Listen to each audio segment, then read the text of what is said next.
Welcome to Proven and Probable. I'm your host, Maurice Jackson. Today we have an exciting show for investors as we uncover the value proposition regarding clean air. We will be discussing platinum, palladium, uranium, coal, lithium, and cobalt. Joining me today is Rick Rule of Sprott Global Resource Investments, which is the preeminent name in the natural resource space. Rick, thank you for joining us today. Maurice, always a pleasure. Thank you. Rick, before we begin today's discussion, please share with investors why a discussion with Sprott Global Resource Investments will be a prudent move for natural resource investors. Well, my hope is that it's a consequence of 30 years of hard work building up Sprott.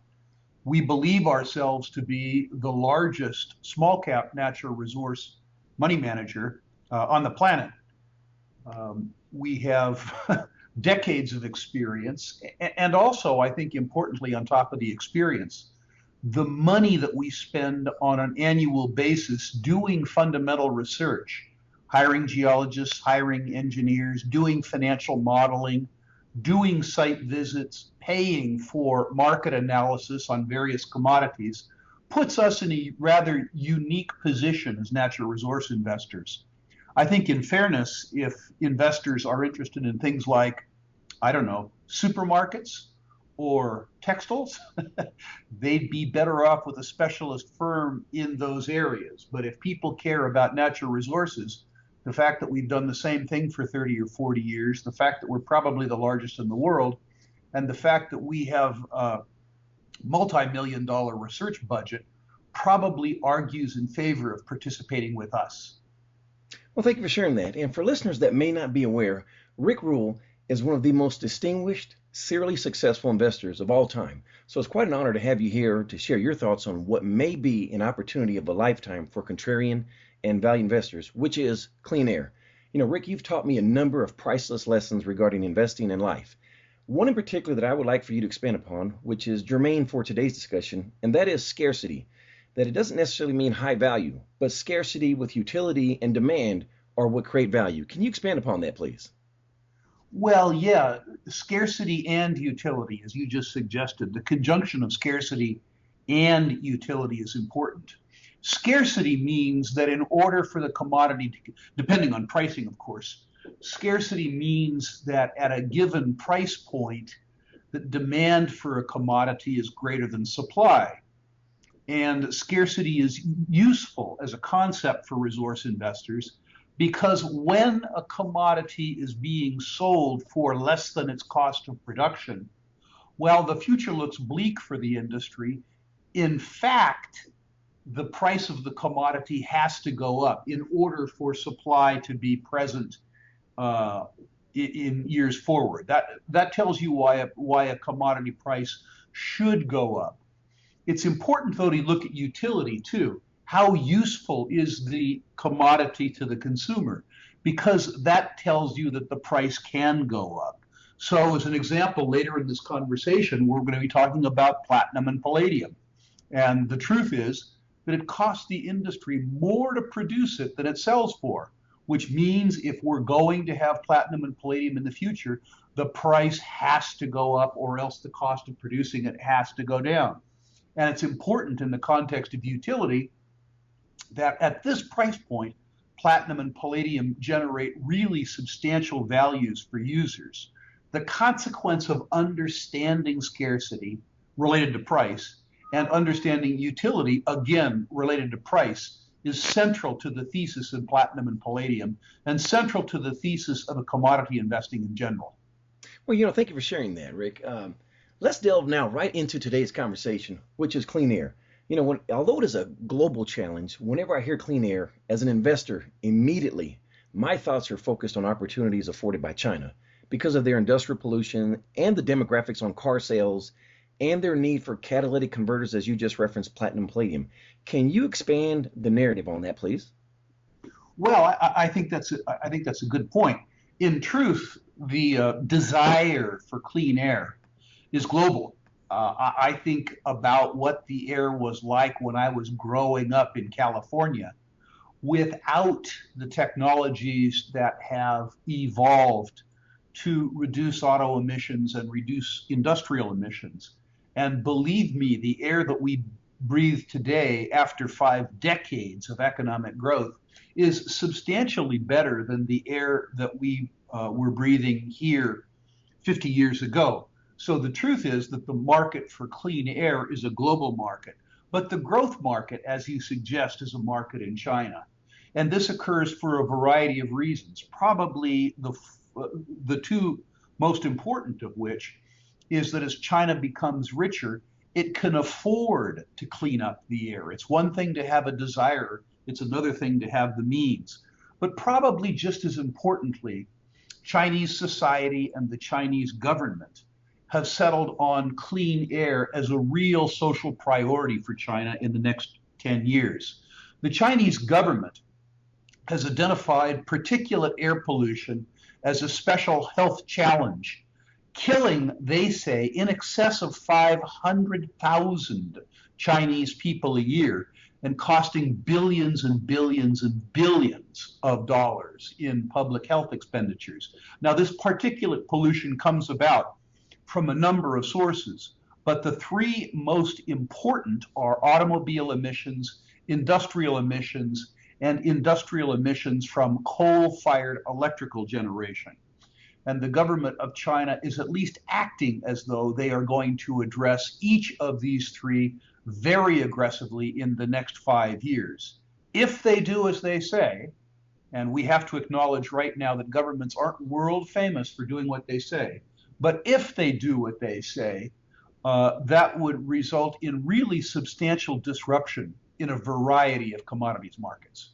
Yeah, thank you for sharing that. If I'm not mistaken, didn't China recently surpass us in the number of cars being sold, or versus the United States?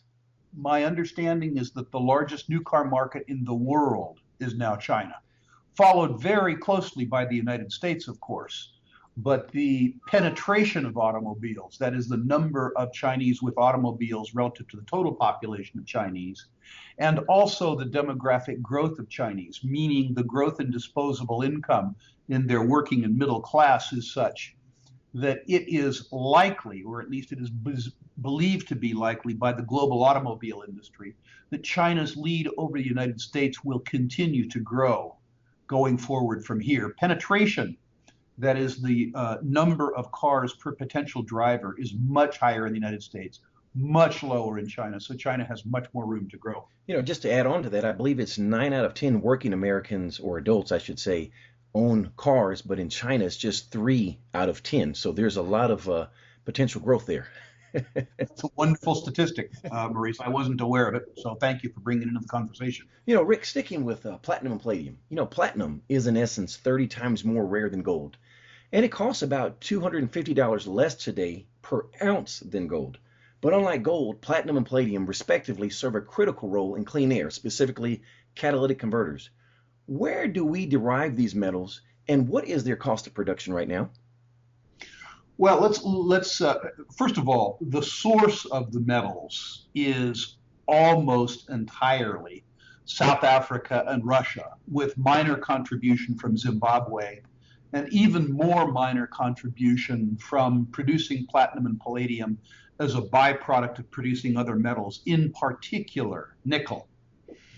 It's worthy to note that in Russia in particular, which is important in terms of palladium production, their actual cost of production is fairly low because they produce it in conjunction with producing nickel and copper in the gigantic ore bodies of Norilsk. With regards to platinum and palladium production in South Africa, however, it has been suggested by the World Platinum Council, an industry group, that as much as 60% of South African platinum and palladium production is uneconomic at current platinum and palladium prices. This despite a 50% devaluation in the South African currency and a 50% reduction in energy costs. In other words, over 3 years, the cost of producing platinum and palladium in South African terms has fallen nominally by more than 50% because the input costs, energy and locally sourced labor and materials, have fallen fairly precipitously. That notwithstanding, The industry estimates that 60% of South African production is not economic at current platinum and palladium prices. And in fact, this year it is estimated that the world will consume about 750,000 more ounces of PGM metals than it produces. That's astounding. For someone who may be wondering, why can't we use nickel in our catalytic converters? Well, the truth is we can use nickel and we can use gold, but platinum and palladium are uniquely suitable for catalytic conversion. And relative to the job they do, it's cheap. You could do the job with nickel. Unfortunately, it would take so much nickel that your car would tow a catalytic converter in a in a housing that would look very much like a small trailer. In other words, the amount of nickel it would take to affect the same cleansing activity on the air would be uneconomic due to size and due to weight. Maurice, I haven't seen the statistic for this year, but my memory tells me that it takes about $150 worth of platinum group metals in a catalytic converter to allow Americans to enjoy the air quality that they enjoy today and to permit the sale of a new car. So if you think about the fact that it takes $150 worth of material to sell a $30,000 car, it says something about the demand elasticity for platinum. If you doubled the price, let's say it cost you $300 rather than $150. In other words, the platinum price doubled. I don't think it would make a material increase on the demand for cars or on the demand for clean air. Well said. As well as if we stick with platinum and palladium, the number of investors that are actually in the bullion and or mining stocks is relatively low compared to gold and silver. Would you agree with that as well? I absolutely would. The attractiveness of gold has been very well demonstrated now for the last 9 months, really as a consequence of zero interest rate and sub-zero interest rate policies. People have really begun to be genuinely scared about the debasement of the currency. And the truth is, in some cultures, historically, platinum and palladium, but particularly platinum, have also been regarded as mediums of exchange and stores of value. But in the Western markets, the markets where still the money is, that role has always been assigned to gold and to a lesser degree silver. The fact that platinum and palladium do have jewelry uses and do have uses in terms of a store of value, but in addition have these industrial uses, tells me that when platinum and palladium get done playing catch up, that they have very, very large moves in front of them. Well, I'm looking forward to those moves. Back in April, I had the distinct pleasure of listening to your masterful presentation regarding cars. Now, I'm not ashamed to admit, but I learned something that truly captured my attention, and it was when you asked the audience their thoughts on the future of cars, specifically on hybrids and electrical cars. Rick, besides platinum and palladium, what other natural resources can we find in these cars? Well, it depends on the way that the technology proceeds. Electric cars certainly, well, anything electric, will lead to greatly increased utilization of copper. Copper is the most efficient relative to cost conductive metal in the world. So ironically, almost whatever happens to the future of individual transportation, there will be more electronics in the car and more copper used.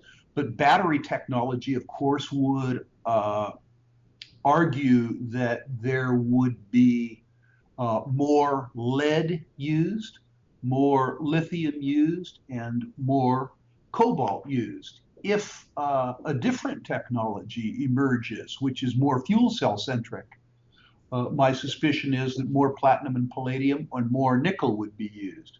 My own belief in the energy future, and not just the transportation energy sector, but the total energy sector, is that the answer in terms of which sources will prevail will be yes, meaning that we will need as a society to generate and store electricity in many, many, many different ways. And all of the so-called energy metals will benefit as a consequence of that. All right. Lithium has been gaining excitement in the natural resource space. Do you see a cause of concern regarding this excitement? I do. What's happening is that in the very near term, the increase in demand for lithium as a consequence of increased utilization of lithium ion batteries is straining the industry's ability to supply demand in current terms. But in terms of reserves and resources, we have already discovered lithium reserves and resources that would satisfy demand for in excess of 100 years. We need to, as a society, increase our investment in productive capacity on already identified reserves and resources. The risk for investors comes in assuming that the current shortages can be best met by new ventures, by companies that are looking for lithium or companies that want to develop lithium. The shortage will be addressed by the big four existent lithium producers from their current reserve and resource. There is a mania underway in lithium with all of the money, virtually all of the money, going into companies that are looking for lithium or hoping to develop lithium rather than companies that are going to produce lithium. And I would suggest to you that 95% of the economic rent, real economic rent that will be derived from the increased utilization of lithium will come from the existing producing players who can, for much less capital cost, ramp up production at already existing operations. All right. Now, does this also apply to cobalt, or are the circumstances different? I think in cobalt, the situations are different. You have some, different and the same, interestingly. You have in cobalt an industry that produces about 40,000 tons a year, and you could up that to 90,000 tons a year fairly easily from identified sources. The problem with that is that the vast majority of the identified sources are in the Congo, and the Congo is an extremely troubled place. Social risk, political risk, all kinds of risk. The other sources of cobalt on a global basis include, once again, Russia with their great ultramafic endowment, and also places prospectively like Uganda and the Central African Republic. You have a chicken and egg situation here, Maurice. Cobalt has enormous utility, but people are afraid to invest in the processes that would require cobalt as a centerpiece in the technology because they are afraid of supply shortage, higher price. The industry is afraid to invest an awful lot of money in productive capacity in cobalt as a consequence of the fact that it's produced in places like the Congo, in particular in places like Eastern Congo, where there's no real rule of law and in fact no political authority at all. So you have an interesting chicken and egg situation there. What I suspect, Maurice, is going to happen in the cobalt business and ultimately the platinum and palladium business is that when the prices of these materials begin to run, and I think the price of these materials will begin to run, that you're going to have a fad developing around cobalt exploration and platinum and palladium exploration, very similar to the fad that you had 5 or 6 years ago with rare earths and that you're having with lithium now.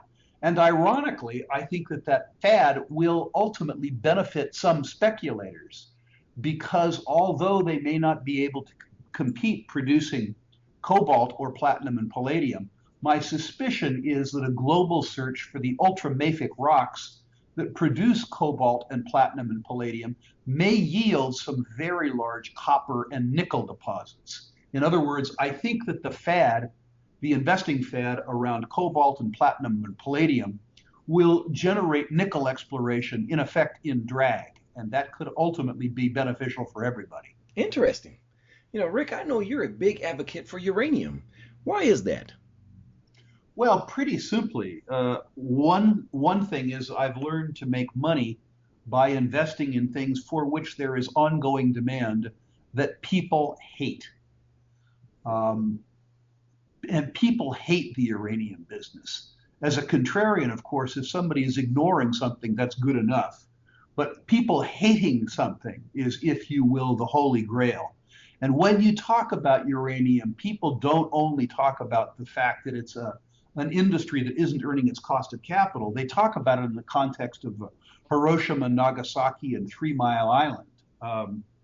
So they despise it. But the fact that people despise it doesn't disguise the fact, or at least doesn't obviate the fact, that uranium is an absolutely critical part of the world's electrical generating matrix. We may not like uranium in the United States, but it generates, depending on the day, between 16 and 18% of the baseload electrical supply in the United States. And make no mistake, if uranium prices don't go up, that supply will come off market.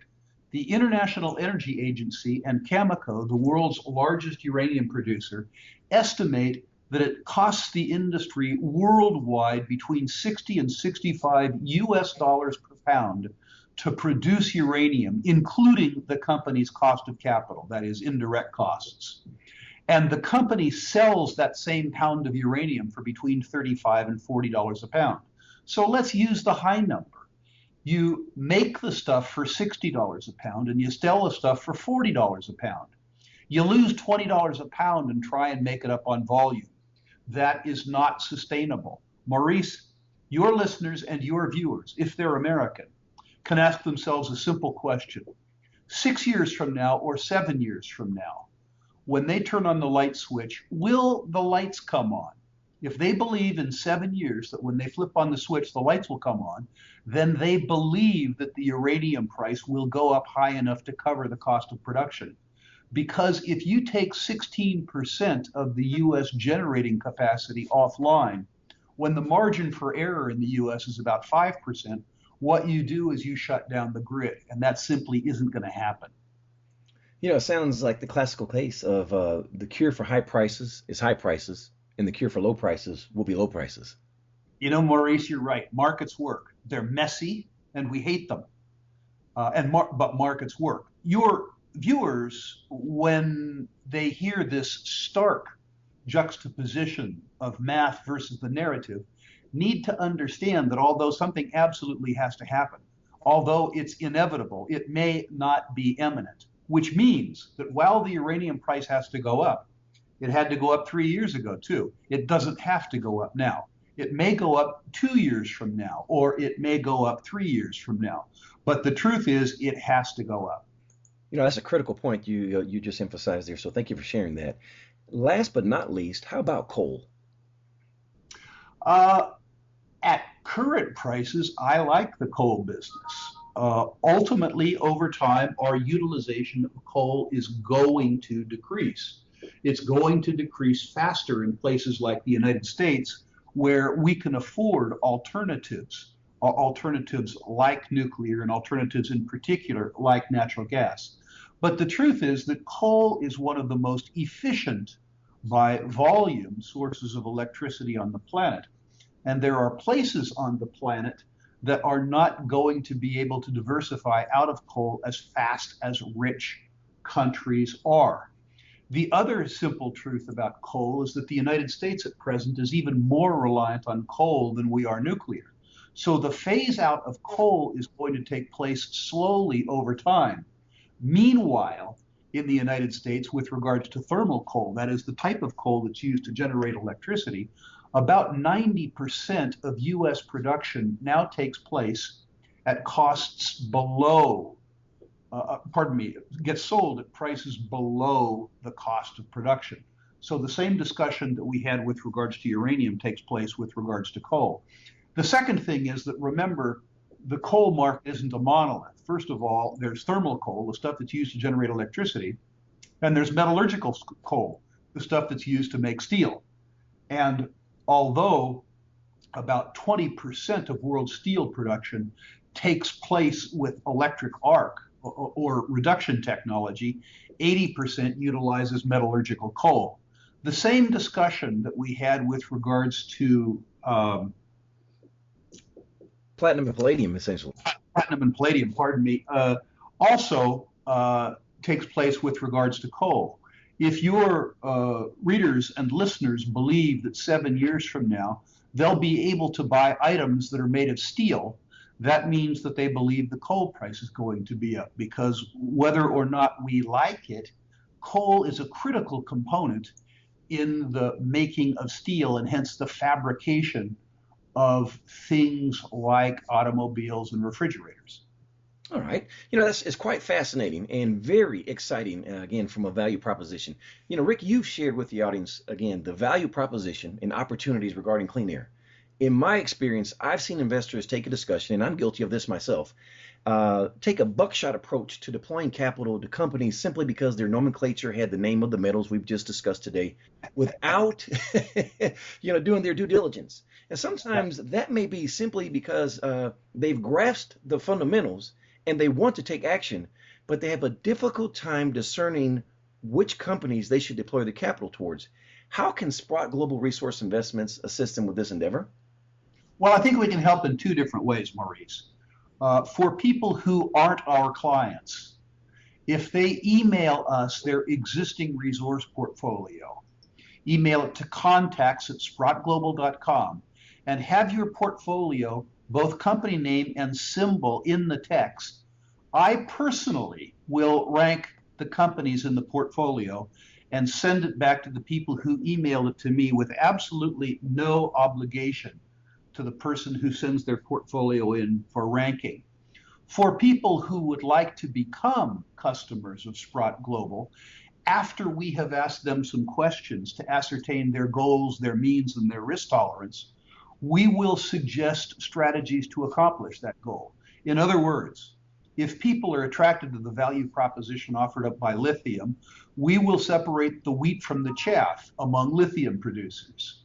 For people who like the platinum and palladium producers, or the platinum and palladium narrative, pardon me, we will suggest implementation strategies with regards to platinum and palladium, and coal, and nuclear, and the whole panoply of natural resource commodities, including, of course, the agricultural or soft commodities. Well, thank you for offering that. And for the listeners, we ask that you please put in the subject line "proven and probable" to streamline the process in the email box for Rick Rule. So thank you again, Rick. Finally, for investors that wish to learn about the best of the best exploration and mining companies, July 26th through the 29th in Vancouver, British Columbia, Sprott will be hosting the Sprott Vancouver Natural Resource Symposium. What type of investors attend this symposium, and why should someone listening attend?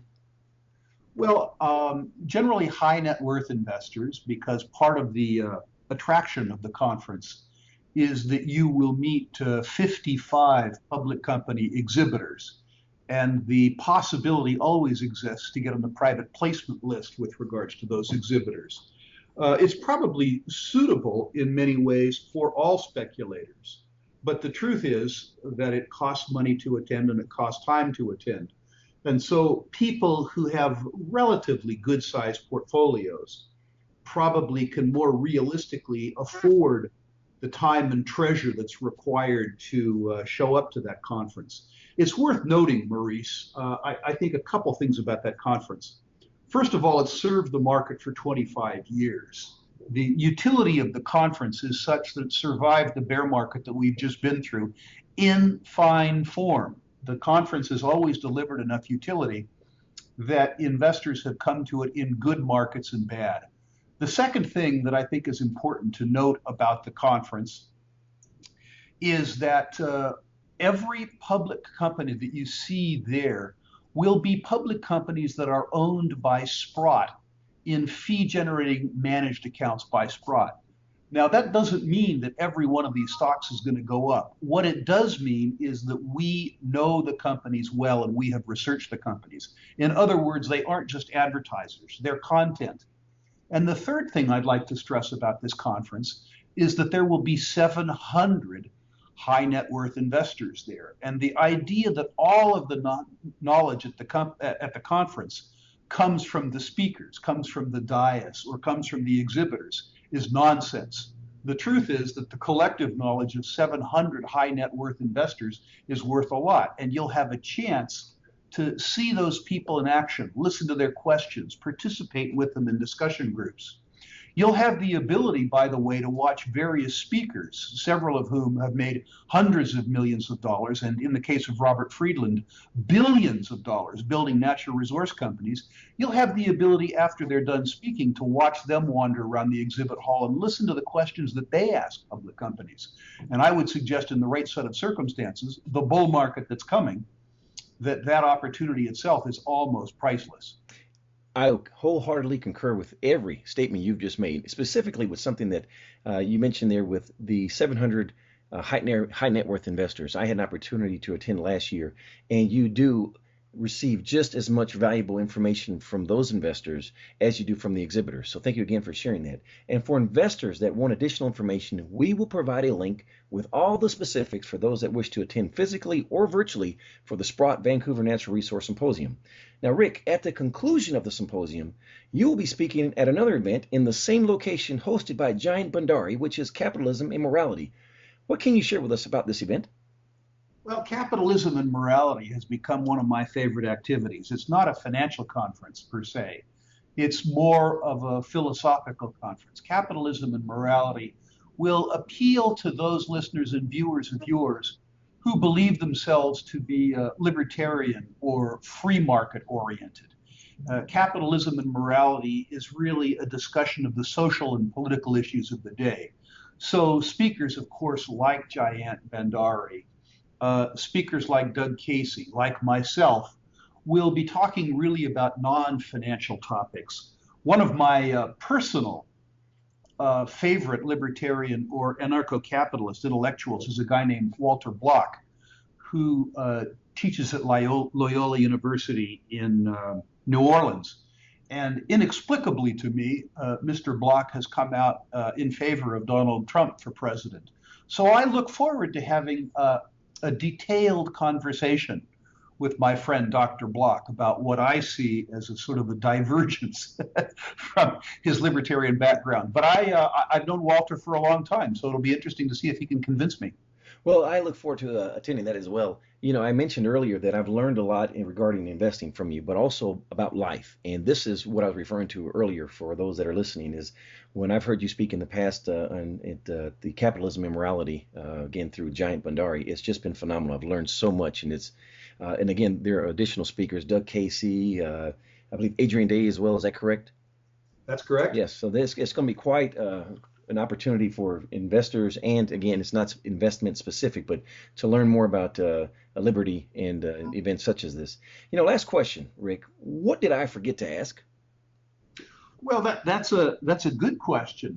Probably what you forgot to do, among other things, is ask me so that you could tie me down on air if I could provide any discounts for your listeners to the Vancouver Investment Conference. And if people mention in the subject line of the email where they inquire about the conference, proven and probable, we will extend the pre-conference discount rate of $400 per attendee, which actually expired a week ago. The regular conference rate is $699. So the $400 rate affords a pretty substantial savings to people who avail themselves of it. I guess the last, well, actually should probably be the topic of a different discussion. But at some point in time, in the context of clean air and in the context of transportation, you and I should talk about oil and gas. But that we can save for another day. Will do. I look forward to doing that. I wanted to segregate the two because these are the metals that most investors tend to disregard. And I wanted to put a little emphasis on them, but I look forward to conducting an interview in the future regarding that. Absolutely. Thank you. You know, perhaps at Vancouver, Maurice. Yes, sir. That would be great. Rick, in closing, please share the website and phone number for those that wish to contact Sprott Global Resource Investments. Yeah, you get hold of us at www.sprottglobal.com. Look at, in particular, contacts at sprottglobal.com. and request any sort of information you want. The website is an interesting place, by the way, Maurice. You've been there. Yes. There's about 200 hours of educational programming on the site, which costs you nothing, including 50 hours of coursework of something called the Mining Investment College that we did in conjunction with the Colorado School of Mines. We sold that course years ago for $1,000 per subscription. It's now yours absolutely free at sprottglobal.com. Awesome. Rick, again, thank you so much for your time. It's always a pleasure and always enlightening. Always a pleasure, Maurice. I look forward to seeing you in Vancouver at both conferences. Look forward to it as well. Take care, sir. Thank you, sir. Thank you for joining us today on Proven and Probable. Remember to like and subscribe for more conversations with the most respected names in the natural resource space. Check out our website at www.provenandprobable.com. The information presented on Proven and Probable is provided for educational and informational purposes only, without any express or implied warranty of any kind, including warranties of accuracy, completeness, or fitness for any particular purpose. The information is not intended to be and does not constitute financial, investment, or trading advice, or any other advice. You should not make any financial, investment, or trading decision based on any of the information presented without first undertaking independent due diligence and consultation with a professional broker or competent financial advisor.